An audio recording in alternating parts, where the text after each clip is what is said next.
अस्सलाम वालेकुम नाज़रीन, सिंध ऑनलाइन टीवी में भलीकार आया इमरान मलिक। शामिल कयूं था हिन वक्त जूं ख़बरूं।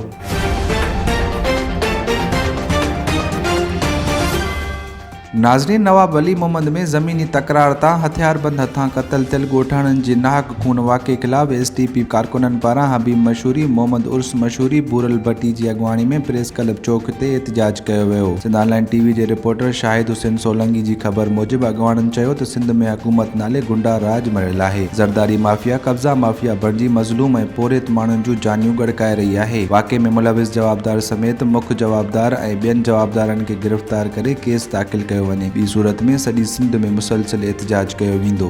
वधीक ख़बरुनि ऐं अपडेट्स जे लाइ ॾिसंदा रहो सिंध ऑनलाइन टीवी।